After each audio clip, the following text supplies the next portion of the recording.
cue the music. Harrison rears back his leg. He kicks the ball end to end, back of the net. Harrison scores his first goal, and the crowd, of course, goes wild. Everybody goes nuts. His coach lifts him up, and so it's this awesome moment. And of course, a 5-year-old boy, the first thing he does when he scores his first soccer goal is he looks to dad. You know, to share this moment, this amazing, magical moment where he sees my smile and he knows that I'm proud of him. So it's this awesome moment, except I didn't see it. I didn't lock eyes with him because my face was down looking at my phone at who knows what. And my wife nudges me. She goes, you know, Harrison just scored his first goal and he looked to you. Hey, that's just dads who try, dog. That's just dads who try. Just team no sleep, baby. Dads who try. Okay, hey, welcome back to another episode of Dads Who Try. Tommy, we're on episode 40, and we're recording this stuff. We have video and everything now. Yes, we do. I mean, it only took 38 episodes, 37 episodes to finally get video going. You guys, we're not pros. We're not pros, okay? This is proof that all you have to do is be a dad who tries. It's like the cheesiest thing. That's the segue into the podcast. No, we've tried video before, and it was so bad that we were too embarrassed to put it up. So here we are. We're on Riverside. You're in Michigan. I'm in LA. And Tommy, We have a very special guest with us today. We do. Our good old friend Joey. Make some noise for Joey. He is in the building. What's up, boys? Hello. So good. Hey, you know, it's sad that you have deprived the world of your beautiful faces, your handsome faces for this long. It's gone too long. The people have spoken. They need video of Nate and Tommy. We get a lot of comments, Joey, that say that we have great radio faces. So I don't know what you're talking about. Yeah. You know, you guys, I feel like this one, it just needs to be known that today is actually Cinco de Mayo. Whoa. Cinco. Right? May 5th. And it's episode 40. Like, it's a party all day. It's a party all day. Tommy, it's episode 40. Yeah. And we got to know the jersey. Listen, I always talk about a jersey prior to the podcast. And the one jersey I thought of was Harrison Barnes. That's what I had. I wrote down when you said 40, I wrote Harrison Barnes. No. What? No. No, Nate Sean Kemp, please. Sean Kemp. Oh, have some respect. That's a good point. Have some respect. All right. Okay. I did have I had an old school champion jersey that I would wear to school, the Sean Kemp Supersonics jersey. Yeah. And then I'm an Oklahoma City Thunder fan. I'm from Oklahoma, and then they took the franchise to Oklahoma, and everybody in Seattle now hates Oklahoma City because the Thunder used to be the Sonics. But you're right on Kemp. You're right. Yeah, you trumped Harrison Barnes. Hey, but Harrison though. You know what, dude? I feel like I hadn't seen him for years after he won the ship, and then I realized he was playing for the Kings. Yeah. Right. Yeah, who just got eliminated from the playoffs, by the way. Can we talk about this real quick before we jump into anything? And Joey, we're going to ask you, your dad resume and why we're having you on the podcast and all that stuff. But you guys, we're in the middle of Lakers Warriors, and it's 1-1. Yep. Lakers win a, last possession game against the Warriors, and then get blown out, absolutely destroyed the second game. Who do you guys they take got in the series? 27. 27. I could see like 10, maybe 12. 27? Dear God. Like, these guys weren't missing. Like, you guys, it's right now the shooters in the NBA, top two shooters around are on a same team like that. You can't have Klay Thompson and Steph go off at the same time. It's just impossible to win. Yeah, they're nasty. The Warriors felt like they were all they were just going yesterday. Everything was just working out. Yep. Right? One of my most favorite things since when I was young is hate watching teams in the NBA playoffs. And it began with the Jazz years ago. My buddy at school, Cole Gustafson, who's a great guy, he just loved the Jazz so much that I just watched them to hate them. And I'm confronted with this feeling inside. I'm sorry to all this. I'm about to alienate a bunch of listeners, especially out west. I'm a Thunder fan, like I said, so I can't like the Warriors because what they bounce the Thunder, and then KD went over there, so that's hard. But I'm also just not a LeBron fan. Like I can appreciate what he does, but I'm just not a LeBron fan. So it's very hard for me to determine who I want to win less in this series. Yeah. So I just don't know. It's hard for me. I guess if I had to pick, I would pull for the Lakers. It is kind of cool with LeBron getting up there to beat those guys, but it's a hard series for me to choose who to dislike more. Lakers Celtics finals will be fun too. Oh, that would be okay. All right, I'm pulling for the Lakers now. I like that. Throwback. Little But throwback. I will say this, like all the teams that like are coming, it's just been a great series overall. Yeah. Like I thought it's been obviously postseason games are always, I feel like when you're in the NBA, it's always fun watching. I feel like throughout the season, it's kind of like, you're watching for highlights, kind of whatever. But during postseason, these guys are kind of, ready to get going, and to see these boys perform like that. Yeah. I'm so Jimmy Butler. Oh God, bro. He said, I was watching his interview the other day, and they keep asking him, "Is Jimmy playoff playoff Jimmy a real thing?" And he's like, "Nah." But I'm like, bro, Jimmy, like playoff Jimmy is a real thing. You can't deny it. I don't. Yes. Like the way that you're playing right now, it looks way different from the one that I see during the season. Absolutely. It's got to be. I mean, how on earth do you keep up for 82 games? That's a thing. Like that's just got to be so hard. And then there has to be, you just click on another level for sure. But yeah, he's ridiculous. The fun to NBA is see. soft now. I'm just kidding. Managing minutes and rest. Yeah, exactly. Load management. Exactly. But I will say this, speaking of like, I know you're saying you're not like a big LeBron fan. Yeah. I feel like I'm kind of in the same boat. Like I'm not like I wouldn't say like, oh man, I'm a diehard LeBron fan. That would be a lie. But I do respect his ability for the last 20 years to perform at the level that he's performing at. Yeah, you have to, man. That's right. Yeah, 20 years, and to be honest with you guys, like I remember like debating with people like throughout high school, and and when you're in college, you're like Kobe or LeBron, Kobe, and the whole conversation. And I'm not gonna even go there right now. But all I'm saying is this guy who, joined the league when he was 18, now is the leading scorer of NBA history. But we were talking about it last night with a couple of buddies of mine, and we were saying that every year he spends about $1.5 million in recovery. Wow. That's why he's, it just makes me like think like, all right, if it's important for this guy to perform for that long, you should really be taking care of your body in that way. I don't have 1.5 million to take care of my body like that, but if I was, I'd try it, and I would hope that I could do what he does. I realize I sound like an idiot saying I don't like LeBron. Let me acknowledge that. Like, come on. I sound like a contrarian. I sound like an idiot. LeBron he's the GOAT, man. He's insane. He's a physical specimen. You're right. He's been doing it for so long. And let me just say, I know I sound dumb saying I don't like LeBron. Yeah, I had an argument with someone, maybe not an argument, but we were talking about how the people, anyone who doesn't like LeBron, it's always for a personal reason, never for his game. Yeah. And it's like I can get behind that. If it's a preference thing, that's fine. But if you're gonna try to critique his game, of course, there's no such thing as a perfect player. But this he's pretty darn close. Was that argument with your friend like a Kobe like kind of argument like? Yeah, exactly. It was like Kobe, MJ, LeBron, and they had LeBron in third. And I was like, why? Because of the decision. Exactly. I know. That's where I'm clinging to. It's dumb. Every era has their own personal hero to them. Like, like my dad's era, like they loved MJ. They're just like, he's the guy. He's no one will ever top this guy. Before that, it was Larry Bird in Magic, and yeah. And so, for me growing up, I was watching Kobe, and then LeBron came in, and then now he has this crazy run. So it's like, you just got to respect the ability to be able to play at the just basketball the way that he's playing it. It's just unbelievable to watch.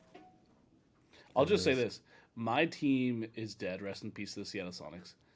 and were you a Sonics fan? I'm sorry. I'm from the north. I'm from Oh, the bro, Seattle this is area, my bad. and so I knew that there's something wrong about you, but it's fine. There's a lot wrong with me.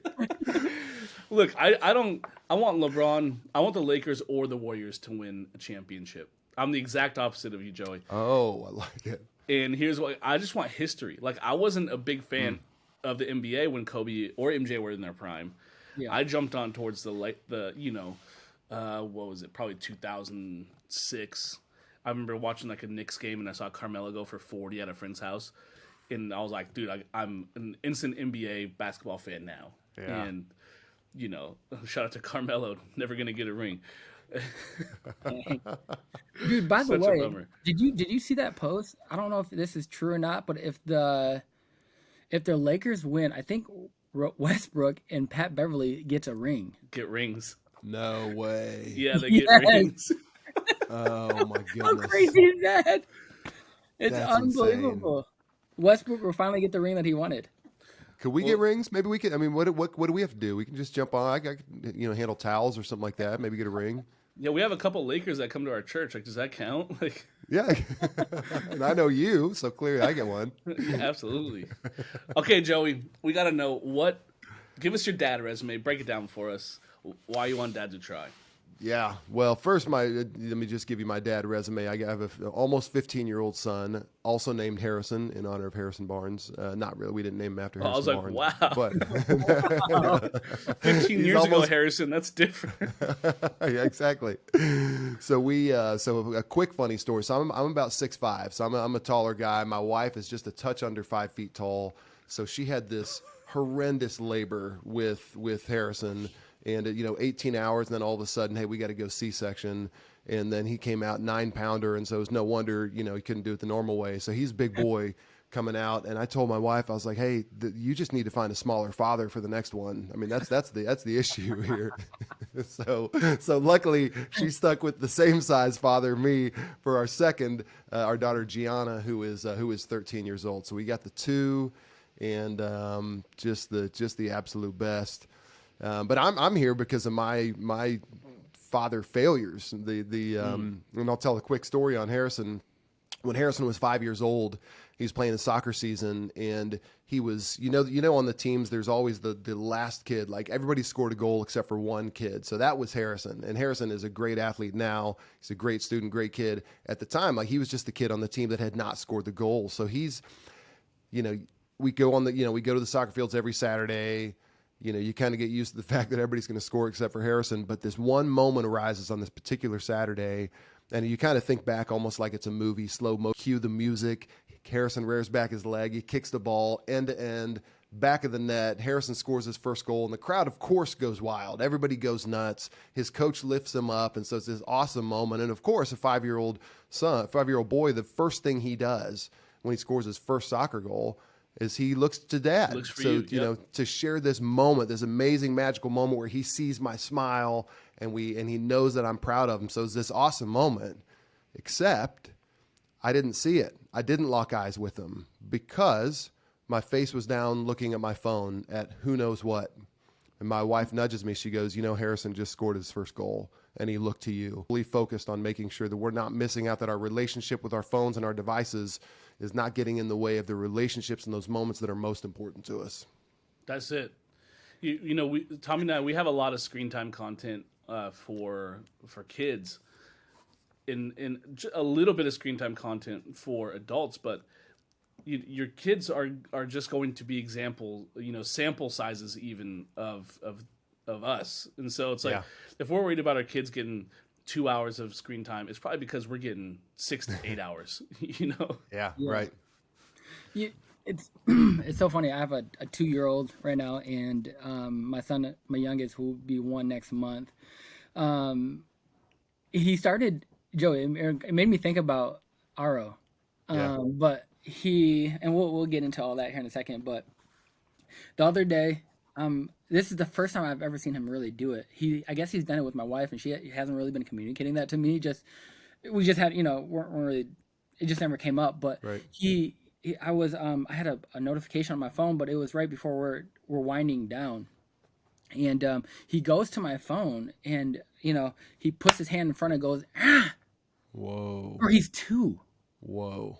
He's 2 years old. I was really taken back Hmm. because I didn't know that he knew like that's like right now. Hey, I'm trying to I'm trying to get your attention. Yeah. He goes, ah, and then he slaps it, and so I'm like, babe, has he been doing this? Wow. And he's like, yeah, he does it with me all the time. So I just, she was like, yeah. So I just kind of go in, and so we have our box in the den, and Yeah. so I ended up putting it in the den that day. But I was just like, kids are picking up so fast on wanting your attention and I think a deeper connection. And I Yeah. think that as our worlds continue to get more tech savvy, the other side to it is now that if it is like that, then we need to do all that we can to obviously make that real connection happen when we do actually have the time. Yeah. And And, so, yeah, it's totally true. There are studies coming out right now, and we've seen versions of these studies, but studies showing that teenage unhappiness is at an all-time high, and it's largely attributed. The consensus generally is it began when smartphones became ubiquitous. And by the way, I just want to clarify, I love my smartphone. I have a smartphone. I'm not going back to a flip phone. It's great, and it does so many cool things for me. But when we got those, something changed in culture, and because we had this brand new toy that we hadn't had before, and we're conditioned for human connection, and so then we had something that was mimicking human connection, but was not human connection. So our brains are trying to figure out how it works. But teenage unhappiness epidemic began around then. They trace it back to that time, and largely they say, well, of course, you hear the studies. Yes, there's a bunch of body comparison, for example, predominantly among girls, a lot among girls when in their teenage years, and they see airbrushed models that don't really even look like that, yet girls are comparing themselves to those mirages that they see online. But what really our take on that is, and this is the silver bullet, but our take on it is we have a generation of teenagers right now who are unhappy. And that's a generation of teenagers who has grown up with parents who've been looking at screens instead of their eyes. Yep. And so, of course, what happens? And so then you combine that with you're comparing yourself online to somebody else's body, and you crumble because you don't have that innate foundational value that comes from somebody looking in your eyes. And they talk about, and Tommy, you talk about your kids 1 and 2 from that young of an age. They talk about eye contact during breastfeeding for kids, or when a dad's giving their baby a bottle. That eye contact, that's the moment, and we're even scrolling during that time. And it sounds so simple, but that right there, those subtle changes of looking in eyes instead of screens, that's something that will begin to form a huge foundation of value for a child, so they are able to withstand those things when they come in their teenage years. Again, I'm not saying this solves everything, but I am saying this solves an enormous amount. And that's the pinpoint thing. That's the thing that shifted in culture. And the cool thing is, and what we're excited about, is it's not doom and gloom. This is the most hopeful opportunity we have. We now understand it. We now know, oh, okay, I know who my enemy, I'm going to say enemy, and I'm using that somewhat tongue in cheek. I know who my enemy is. I know that I just have to overcome this. And especially as guys, we need to have our specifics. We know exactly what we're up against now. Okay, so now let's fight for it. Now I'm in wartime. Now I can do something about it. right. You know what I mean? And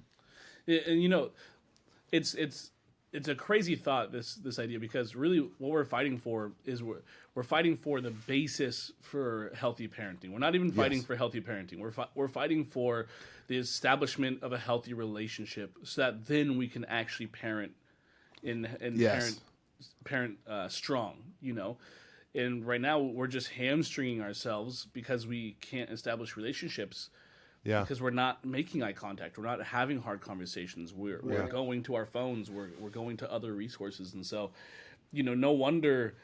Not only is teen unhappiness down, the rate of fatherlessness hasn't gotten noticeably better. From generation to generation, it's getting worse, and so hopefully, we can reestablish that and bring that back. And okay, so we talked about. And we don't have to spend too much time, or as much time as you guys want to, because I'm competitive, so I want to talk about this. But Tommy brought up the RO box, and most of our listeners, to be honest, are probably going to be like, "Okay, that's cool. What are they talking about?" And an RO box is a tool to combat exactly what you're saying. This enemy, which I think is, like you said, a tongue-in-cheek way to say distraction. It's a way to combat distraction from screens and screen time, and it's a tool to help us disconnect from everywhere else except for where we need to be, which is in the moment with the people in front of us. And so, I don't know. Why don't you give us a little Sure. RO box rundown summary? Yeah. Well, the first, the RO is a platform that combines an app, the RO app, with a physical device, the RO box, that makes it easy to put down your phone. So that's in a nutshell, that's what it is. Just to make it easy to put down your phone, which sounds ridiculous that we need that, right? But it's the same reason why I belong to a gym. You guys may or may not know this. Did you know that you can burn calories for free? Did you know that? You can actually burn calories for free. You can run and you can do push-ups. I just learned that, but instead I still pay money every month to a gym, right? Yes. I pay money every month to a gym because I need to remove the friction of doing something that's important to me. Yeah. And you said it. You said distraction, and I define distraction as anything that gets in the way of our intentions. So I bet you if we polled everybody who's listening to this show right now, who is a dad or even who's a mom, and say, hey, do you want to be a present parent? I bet you 100% would say yes. And we would also follow up, hey, does your phone get in the way of that? Yes. So our phone at times gets in the way of our intentions, which is to be present and be focused and be great for our kids. So that's what we built out. The habit loop, James Clear describes a habit loop in Atomic Habits of cue, craving, response, reward. So the beginning of that is this cue, this thing that reminds you of the thing that you want to do. So the RO box itself is a visual reminder that lives in your home. By the way, it's beautiful. You guys know this. It's wife approved. My wife, people say, why not a shoebox? Well, because my wife's not going to let me leave a shoebox out on the kitchen counter. That's one reason. So it's a beautiful thing that lives in your home. It's a home decor piece, and it's a visual reminder of two things. One of them, it's a visual reminder, hey, I want to put my phone down and be present, but it's also a symbol of who I am. So I am somebody who is present. Our family culture is a present culture. We focus on each other. We prioritize each other. So it lives in your home. That's the visual cue. And then the other cue comes from the app itself. So the app is a reminder to you, hey, Nate, hey, Tommy, why don't you take a little bit of phone-free time right now? Hey, why don't you enjoy family dinner? And so then when you put your phone in the RO box is tech-packed, it automatically connects to the app. And it begins to do something that's very fun. Nate, you alluded to this. It begins to track the time that you're away from your phone. So it gamifies the experience of being away from your phone. Apple can tell you how much time you're on your phone every day. We're the only system that tells you how much time you're intentionally away from your phone. I want to there's an important distinction there. There's a difference between away from your phone physically and not using your phone. And science will tell you, so there's a doctor by the name of Dr. Maxie Heitmeyer at the London School of Economics who studies smartphone interaction. He says if your phone is with you, you are interacting with your phone whether the screen is on or not. Because when it's with you, you guys know this, you're anticipating something coming at you. Totally. And if you're in the middle of a conversation with my 13-year-old daughter, and by the way, it's hard to be a 13-year-old girl right now. And if she finally opens up to me and tells me about her hard day, and my phone even lights up, or God forbid, I actually look at my phone, that's an intimacy killer. That's a vulnerability killer. By the way, that's not just with our daughters or our sons. That's with our spouses as well. Yep. It kills intimacy, not just in this is the important thing. Not just in that moment. It kills her likelihood of being vulnerable and intimate with me later at the next conversation, because she's going to say, I can't trust that Dad's going to be. I don't want to open myself up and get interrupted again. So when we put our phones away, the only way to reduce screen usage, this is again from Dr. Heitmeyer, the only way is for it to be away from us physically and out of our visual field of sight. Yep. Because this thing is not an addiction. He also says that's something that may surprise people. Most of us are not addicted to our phones. Most of us have a set of bad habits and a bad environment around us. So when we have that data, so then when you take your phone out of the RO box, then you can see how much time you're away. And the cool thing is you tag it, almost like you would a fitness app. You say, here's what I did. I spent family time. I had a morning devotional. I did whatever it may be. that you did that I was working, whatever that was. And so then you begin to aggregate that over time, but then you can begin to compete with others in your household to see who has more time away from each other, or set a household goal. You compete. So I'm competing with my kids. Both my kids have phones. So I'm competing with them now. And the competitive aspect is what really, really makes it fun. But again, it's all gamifying and removing, I'll say it again, removing the friction of doing something that's important to you. That's right. This might be single-handedly the greatest tool I've personally used or seen to help me reconnect with my family. And it's because I'm so competitive. I can't help myself. I walk in. It's where my Xbox used to be. It used to be on our entertainment center. Now it's the RO box. And I walk in, and the first thing I do is I go over, I plug it in as soon as I get off work, and I close the lid. And I have to close the lid because it's exactly what you're saying. If I don't close the lid, I can still see that thing, you know? Right. Yeah. And Tommy and I, right before this call, was like, yo, I got to check the app. I got to see how I'm doing this week. I've only, not very good this week, but that's okay. And, But dude, that's the good thing. Anytime is good time. You know what I mean? Anytime is there's no shame in any of it. If you got, think about, we had a member in actually Chico, California, who emailed us, a guy named Sam, and he said that his, a couple weeks ago, he had a 17 minutes with his son that changed his life. And I said, well, Sam, what happened? What'd you do?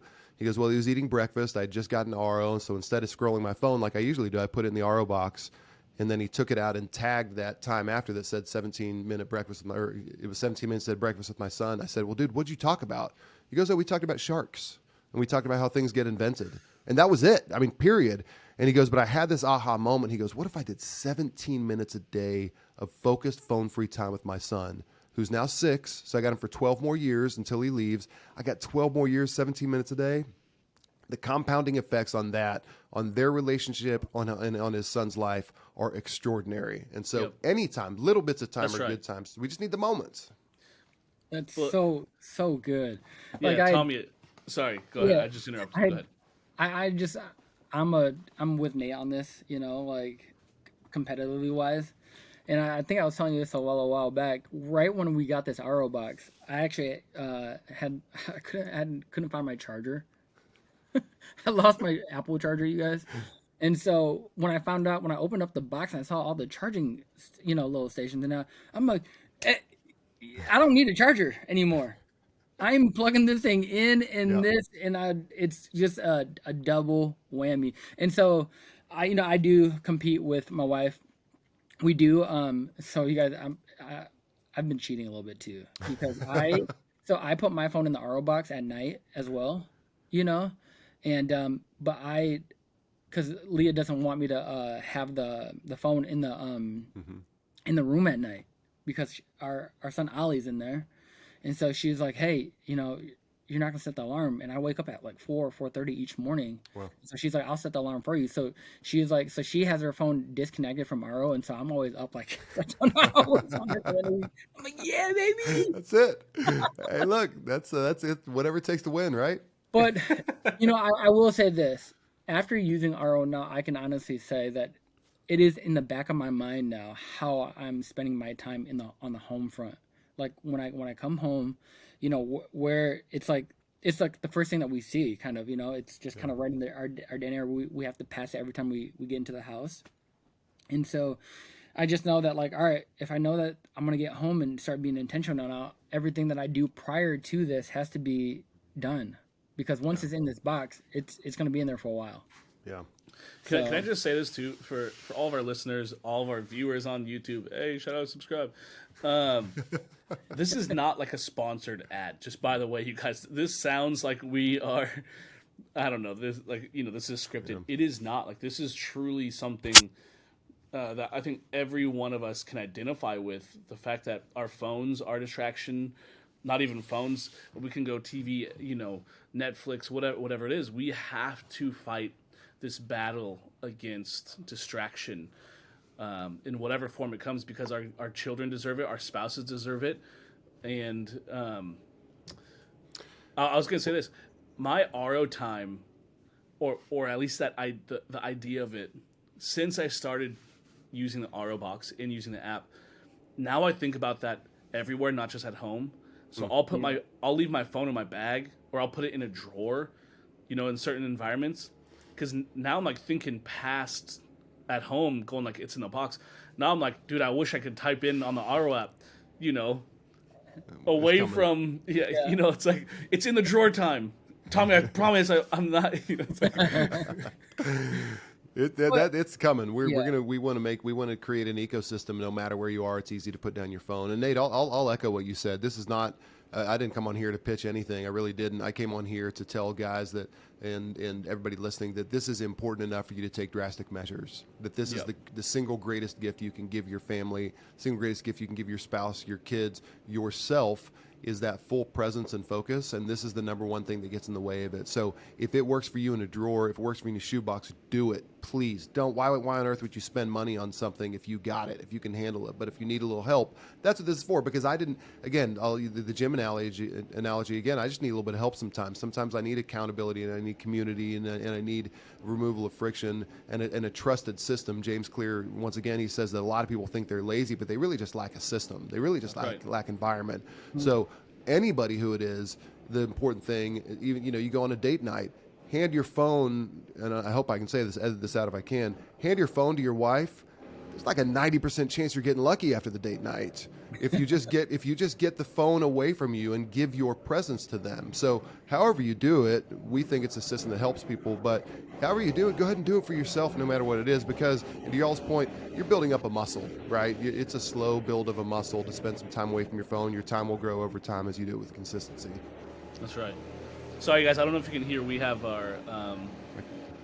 our yard people out here. I can hear them. Nice. They'll be done here in just a second. You guys, we set up a tent last Friday. We set up a tent out in our backyard, and I took our kids camping, and it was so much fun. Well, the tent is still up there, and it rained. It was an epic pouring of rain last night, and now it's just like. Because they love to play in this. I'm like, I'll leave it up for a little bit. We're in Southern California. The rain is past. No.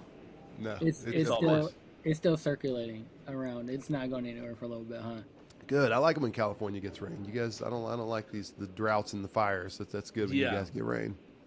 I think the first 5 years I was in LA, we had like a total of like 35 days of rain in 5 years.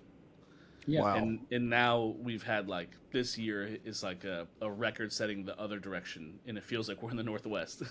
That's so interesting. Dude, in 2017, by the way, that's when I think that's when we were experiencing all that rain. It was that first month of January, and then like a week of February, it was raining. And I just remember saying to myself, man, I really brought some bad weather with me out here to Cali, but it was 30-something days of rain. I'm like, dude, this is crazy. God, Absolutely. But yeah, man, I can't keep, like getting past the idea of just like there are so many things that are trying to steal our attention, and I will agree with Nate. It has made me think a lot more too about kind of just how I'm spending my time when I'm with people, especially when I have it is right, maybe we're not addicted to our phones, but maybe we just have bad systems that are set up, because I do notice that when I have my phone on me, it's like we're constantly trying to anticipate for certain things. Yeah. But when this thing is away, Nate, which I've actually been trying to oddly do, like when I'm like just out and about, I have my backpack with me everywhere I go. Leah hates it when I do it. She was like, "Why are you bringing your backpack with you?" I was like, it's just a habit. It's just a habit now that I do. But I've been leaving my phone in my bag, and it's been just when I'm away from it, I'm just like more intentional, or I'm just more present, and and I will say, like, it's thankfully that we're in this season right now where our boys are so young, and like I think that right now, instead of like waiting till they get older and trying to unlearn all these bad habits, this right now has just been able to allow me to kind of like, all right, kind of think through like all these things that I thought was important to me, and honestly, it really isn't anymore. Yeah, that's right. It's the age right now where we don't really think that they're noticing, and they do, and then Tommy, you said it with your son putting his hand over and kind of grunting at you. It's those are the times, because our kids, and when your kids are that young and when they go through life and they ask you to put down your phone or they have a negative reaction to your phone, it's because that they're not yet conditioned to believe that your phone should be more important than them. They have this naivete inside of them that says, "Oh, I'm more important than your phone." And what we've done over time, it's very easy to condition your kids to believe the exact opposite. And so when we should start getting worried as dads, we shouldn't get upset if our kids tell us to put down our phones. We should be really excited because of two things. One, because they want to spend time with us, and two, because they believe they're valuable. They believe they're important. When we should start getting nervous is when they stop asking, when they stop saying that, when they stop having the negative reaction, because that means, holy crap, they've become conditioned to believe that my phone should take priority over them. And because they don't know the difference, they don't know if it's an important work email or just a text or checking a score. They have no idea what that could be. And so you have this great opportunity as parents with young kids. And this is what was shocking to us when we started ARO. We thought that this was going to be for families with kids who are aged 10 to 15, and we found it's pre-kid or pre-phones for kids. Those are the families that are really latching onto, and that takes an intentional person to do that, to set that environment and kind of set that culture within their home. Because what happens is when you put down your phone, if a child doesn't have a phone and you put down your phone, you've just equalized the relationship. That's right. You've just equalized the relationship because neither of you have phones then, and then you're just face to face. So that's one cool thing that you have the opportunity to do is equalize that and set from a very young age and help them believe. And one thing that's cool that a lot of RO members do is they'll hand their phone to their little one who doesn't have a phone. Have them go plug it in. Have them go put it in the RO box themselves, which does two things. One, it builds a muscle memory for that child for someday when they get a phone. They already have the muscle memory built to put down your phone, to be physically distant from your phone. And the second thing it does, and this is an amazing thing, is it bestows value on that child. Because when you put down your phone, what you're communicating to the people around you is there are theoretically 8 billion people who can reach me on this phone. And when I put it down, that means you're more important than every one of them, that you're the only one in the room. What greater freaking gift could you give to a kid than that message that they believe I'm more valuable? What a cool opportunity. Again, it's not doom and gloom. What an amazing opportunity all of us have to do that today. You don't have to have an RO box to do it. Go freaking put it in a drawer. You can do it right now, and it's such a cool opportunity. And guys, dads love credit. I love credit. Make a big deal out of it. That's right. My daughter comes to me and says, "Hey, Dad, can I talk?" Yeah, but first, I got to put this phone down because I'm going to be 100% with you. And then I just make it all about me, of course, and pat myself on the back as much as I can. But you have this, but you should do that because then they'll know. And as cheesy as it sounds, and I'm a cheesy dad, as cheesy as it sounds, it's getting through in her brain. It's getting through in her brain. And so then someday when she's on a date with a kid who I'm already pre-mad at whoever she dates just because you're a dad. But when she's on a date with the guy who's on his phone during dinner, she's going to already have a standard that says, nope, you're not the right one for me because I deserve focus because my dad gave me focus because my dad gave me his attention and you better give me your attention. That's right. What a cool gift. What is it? You celebrate what you value. And so the celebrating the fact that you put it in the RO box lets your kids know the right thing to value because you're not celebrating you're celebrating the fact that you get to spend time with them and you're celebrating putting that distraction away. And so I think that's so good. Look, you have a 13-year-old and a 15-year-old. I have a 3 and 6. Tommy has a 1 and 2. You're Obi-Wan. Okay, that's not an age thing. That's an experience thing. We're the young ones. It was May the 4th yesterday. Big nerds over here. I'm curious if you could go back and talk to yourself as a father of a 3 and 6 year old. I mean, for you it would be 4 and 6. Is it this stuff? Are you convincing your younger self to put your phone down? I know you said the Harrison story of soccer earlier. Is there other areas? Is it just kid related or is it spouse related? I want to know. We want to take all the wisdom from your years, decades of experience ahead of us. It's all this gray hair. Bro, I'll tell you, and even you asking, I'm a crier, by the way. Even you asking the question got me choked up inside. Fellas, when Harrison was born, I told you about the labor that my wife was in, and we went into the operating room, and then she had to be put under, so I couldn't be there for his birth. And I went and sat in the hall, and I didn't have a smartphone yet. This is 2008. You guys were out running around the middle school yards, I'm sure. No, we graduated in 2008. Thank you very much. There you go. All right, so not far from it. So I was sitting in a hallway and sitting in a chair.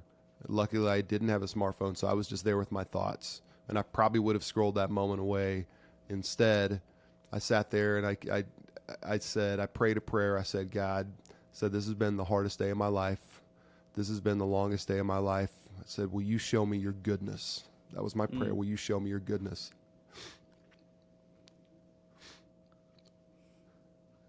And a couple minutes later, I heard the most beautiful sound I'd ever heard in my life. I heard my son's cries in the next room. And I leaned back my head and tears streamed down my face. And I saw God's goodness when I saw my son. So when I look at Harrison now, I know God is good. I see God's goodness when I look in his face. And the message I would tell myself is don't miss it. And I'd say to you guys right now, don't freaking miss it. It's too precious. I even got caught last night. Harrison was out jumping on the trampoline. We were throwing the Frisbee while he's jumping on the trampoline. And I had this impulse. I just wanted to go inside. But I had that same thought of me calling out to myself, 15 years before, saying, be right here, be right here, be right here. And we get caught. We're so afraid of the mundane. We're so afraid of those boring moments, but that's where the magic is. Wow. And now I'm confronted with this reality that 90% of the time that I will spend with Harrison occurs by the time he's 18 years old.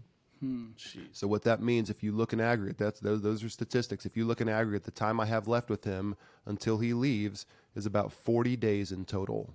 And I can double that time if I don't look at my phone in the nights and weekends. I can double that time with him. So that's exactly what I would go tell myself. I would just go shake myself. I would say that as a dad. As a spouse, I would say something that's really important. I heard someone told me once he was going through a divorce, and he said that I haven't met a married man 35 to 45 who's happy with his marriage. I dispute that, but I think one thing that husbands need to realize is you are in wartime. Put your frickin' war hat on, okay? Yep. Don't expect peacetime. It's a different set of engagement right now. So engage and be there. Be present. I would say as a husband too, we have had a couple of we have very low returns. We had 2 returns in the last month that shook me, and a wife had bought RO for their home, and 2 of them said I bought it, but I just couldn't get my husband on board. And I wanted to call that guy and say, bro, your wife just asked you for intimacy. Your wife just brought something into your home that's going to make you more intimate together, and she is begging you to look in her eyes and not at your phone, and you can't get on board. Please do it. So, this is my paradigm. Of course, this is what I think about. And the reason I think about it is because of all my mistakes, because of all my failures, because of all my missed moments. And so I would say that to guys, just don't miss it. And this is the biggest potential distraction in your life. And you're right, Nate, you said it earlier. We still have to be present once we put it down. We still have work to do, but you have to get that prerequisite out of the way, which is getting it down.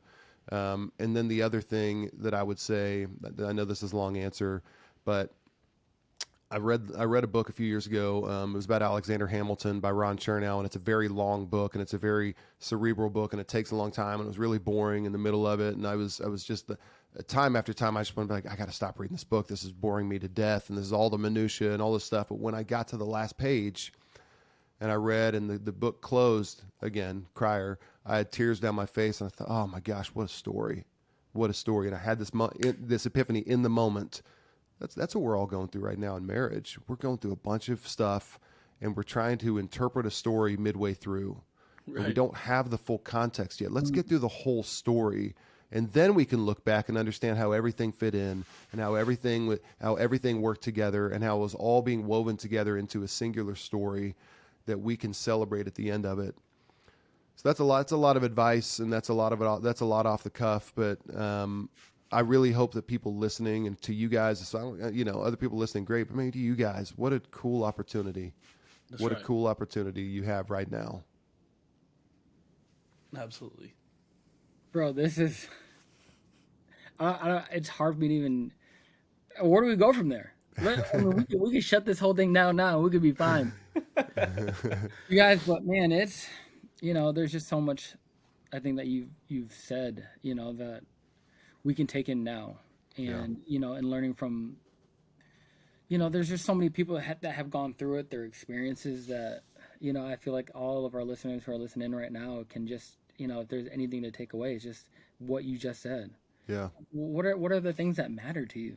Yeah. Like deep down, it's like that job, it's like whatever it is, X, Y, and Z. You probably, the people that are probably listening right now, there are things that are probably coming to your mind. Is it comparable to the family dynamics? Is it worth the relationships through your kids? Is it worth the relationship in your home? What is it? And then you got to be able to be like, all right, man, like if it's not, you have an opportunity right now. It's never too late.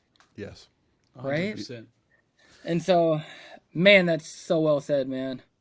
Well, thank you. It's. I think if we had a grasp on how little time we have here, I don't think we'd scroll anymore. I think if we really got it, if we had a little epiphany of how little time we have, not only in life, we are all going to die. Like if we had that, and then we realized how little time we have with our kids, and then you realize how little more in the stages they're currently in, and you're going to look back, like Macklemore said, I wish someone had told me these would be.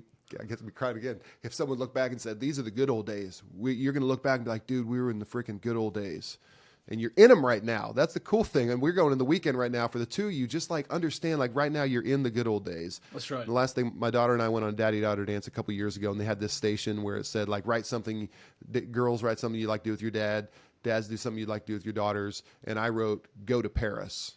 So big, grand, cool dad thing. And my daughter wrote, go ice skating, which is a quarter mile down the road from our house. Our kids don't want these grand gestures. They just want us to sit on the floor and play with them. They just want us to go ice skating with them. They just want us to take them out to ice cream. We don't have to do anything grand. It can begin today. And that's really, if you begin that habit of just being, that's part of your culture, it'll change everything for you. And that's spouses too, by the way. Yes. Of course we want to do the big trips and all that fun stuff and get the nice bag or, whatever that looks like. But we'll never trade that for a day-to-day honoring each other, day-to-day caring about learning more about each other, day-to-day being in each other's presence and actually being in front of each other. And man, what a great reminder. I have to ask you this question because I think that people might be listening to this, and certainly this isn't the case for me. But do you still like watch TV or Netflix or anything, or is it just like RO time all the time? Is it like no? That's is the there a great balance thing. to this thing? Is it a rhythm? What's that like? One of our biggest recommendations is go watch a family movie, go watch TV without a second screen, because there's a major difference on dynamic when there are four people on a couch looking and having a different experience versus four people on a couch having one experience. And then you have my son and I, we're starting to watch all the movies, which is hilarious, like all the great movies that I love, and so we're running lines back and forth all the time. You know what I mean? So we're running Dumb and Dumber lines daily, like we're doing all the all that stuff, and so. Absolutely. It's just those moments. And by the way, there are also times where it's just like, hey, I'm going to go be on my phone right now. I need a little decompress time. I'll tell the family that. And so this is not built for a fast. It's not built for a weekend off. It's built for little moments. People can use it that way, but it's really built for those moments. It's built for 42-minute family dinners, and it's built to go read a book whenever you want to go read a book by yourself, or it's built for when all four of you want to. It's built for those times. Or sometimes my wife's reading a book and I'm on my phone, and that's also fine. So there's very little judgment, very little shame, and you're right. It is about finding the rhythms. What rhythm works for you in that moment, and more than anything, what do you intend for that moment? Because we don't want to become bystanders to our own lives, and that's what a lot of us do. You just become a bystander to your own life when you're letting things come across, instead of saying, this is what I want for right now, and if my phone is going to be a distraction to that, I'll just put it away. But very often we're just sitting there watching Braves games together, all four of us. You know what I mean? Totally. Yeah, I kind of, I've been treating it almost like a currency system, that I don't get, I never want to go overdraft on my RO time, if that makes sense. Yeah. I don't get the privilege to look at my phone and scroll at leisure unless I've put the deposit of time in the box first. I like that. Again, it doesn't have to be the box. It could be a drawer. It could just be putting your phone away. Yeah. But it won't feel like you are overdrafting your family if you know you put the deposit of distraction-free attention to them much more. You know, it's an investment. I'm every time I put my phone away, I'm saying I'm investing in something that's going to give me a million time return than the dopamine burst I get from watching a TikTok video. Yeah, I totally agree. And I'll use the gym analogy one more time. I pay a monthly membership to a gym. That doesn't mean I work out 10 hours a day. That means I work out about an hour for 4 days a week. Yeah. And so it's the exact same thing. It's a system. It's part of my life. It's part of my life. There is a bit of an accountability feature to it, to the fact that I am paying for something. But I'm not working out every day. I'm not working out 7 days a week. I'm working out for those little bits of time, yet I'm still paying for the annual. So it's just, how does this fit into your life, into your rhythm? Understanding, once again, the phones are a very necessary part of most of our lives. They're a very necessary part. I'm never going to get rid of mine, but I am going to change my relationship with it, because when you change your relationship with your phone, you change your relationship with everyone around you, including yourself. So good. Let's go. Let's go. Are you guys up on that AI game yet? On that ChatGPT flow? Yeah, bro, we use it. Everybody tells us it's going to take us over, but one cool thing is families will get emails from RO on how they did for the week, and so they get a weekly recap. And dude, ChatGPT writes them. It's so cool. They do such a good job of taking the data of how they did, and they interpret it. They put it out, and they put it in an email. It's been super helpful for us so far. It's so wild to me. It's wild. I mean, I still don't Again, I'm terrified by it, but I'm also amazed by it, and I think it's amazing what it can do. I use it for everything, you guys. I'm not lying. I use it for everything. It's crazy. I'm not even talking to you right now. Yeah, this is not Tommy. This is AI generated Tommy. I thought you looked a little too airbrushed. I knew that. I knew that's what it was. Yeah, I'm actually from. I'm not even here right now. I'm actually from Brazil. You guys hanging out. That is the real scary stuff that's gonna start popping up. It'll happen. All these Drake songs and Kanye songs that are all like not Drake or Kanye, and no one can tell the difference. Wow. Yeah, like dude, there's gonna be a Drake song featuring Drake soon. I guarantee. What, bro? You just broke my brain. That's amazing. Dude, there was a I don't know if it was on the news or if it was on a Instagram post yesterday, but someone was talking about how there's like ChatGPT's like scams like going on, like AI stuff right now, where people are like impostering as other people trying to steal money. So, dude, a user who's using this thing scammed this girl's grandpa and making her think that her his grandson had passed away in some kind of crazy crash, and it was like, trying to get money from like this whole situation. And bro, it was unreal. The girl was like in hysteria yesterday, crying because she thought her brother had passed too. And dude, bro, for like an hour or two, think about like the news that she was getting from this scammer. I'm like, there's just, so when you have stuff like that, I'm like, oh God. Yeah, bro. Like, it's just giving tools. I mean, there have always been people with evil intent, but now it's just giving him supersonic tools to carry out the evil they want to carry out. Can I give an opposite anecdote the other way? I saw this on TikTok, and I thought this was like the coolest idea. There's a dad, and he's like, every night my kids get a fresh story, a fresh book, and it's from ChatGPT. And so he asked them in the morning, hey, what do you want your story to be about? Give me a place, give me like is it fantasy, sci-fi, whatever it is, give me some characters. And so like they were watching Mario, they're like, we want Bowser and da-da-da-da. So then he'll go on to ChatGPT before bed, type in, write a 2,000 word story for 4-year-olds, including da-da-da-da, and then he prints it out. So he's not on his phone, he prints it out. Yeah. And he goes and he reads this personalized story that include his kids' names, their family, and every night they have a fresh story, and their imaginations get, and because ChatGPT spits it out in 30 seconds, Yeah. That's amazing. I was like, that is such a cool idea. I wish I had a printer. I'm going to change my answer. What I could tell myself, if I go back and tell myself, I'd say use that ChatGPT story thing. That'll change my answer to that. Dude, that's so good. Yeah.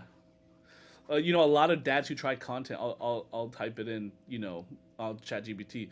Top 10 concerns for fathers statistically today, or top Google searches from fathers, and then we'll make content, kind of based on, which ironically is not, they're not surprising, It's screen time stuff. It's how to manage spouse relationships, all that stuff.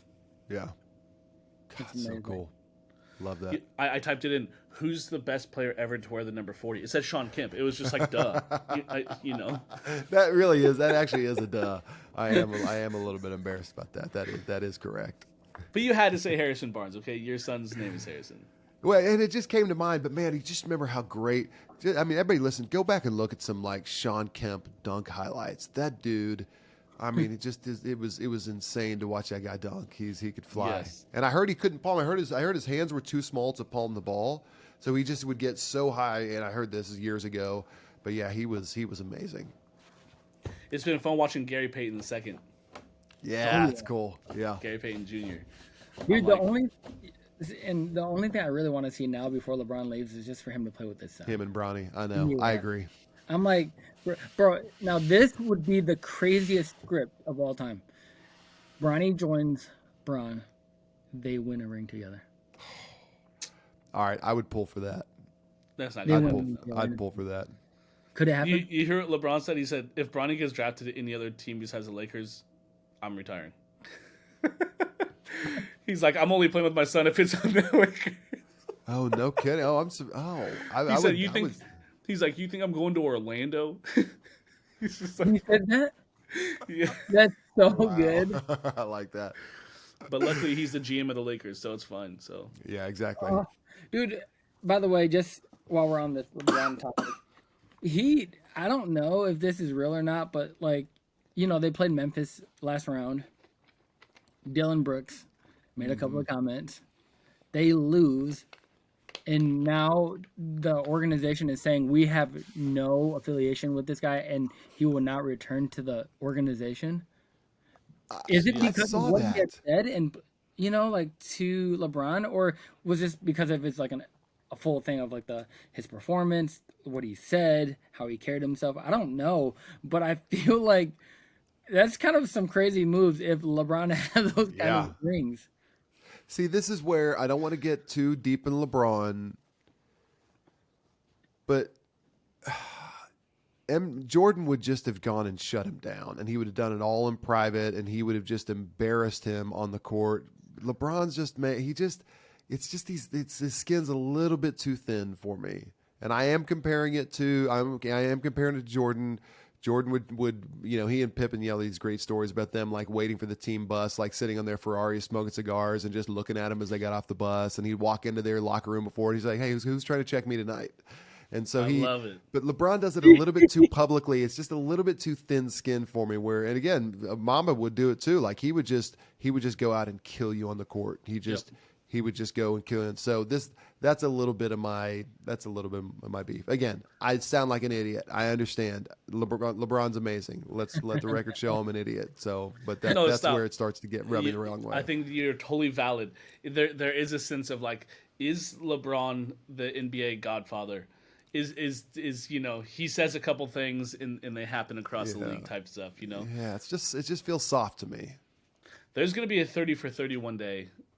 And it's going to be wild. Yes, absolutely. So okay, true. You guys, we just passed the hour mark. I'm not going to lie, it feels like we've been on for, such a short time. This conversation, I don't know about you guys, it has been life-giving, and I feel challenged and inspired. And I think every dad should often feel like that in their life.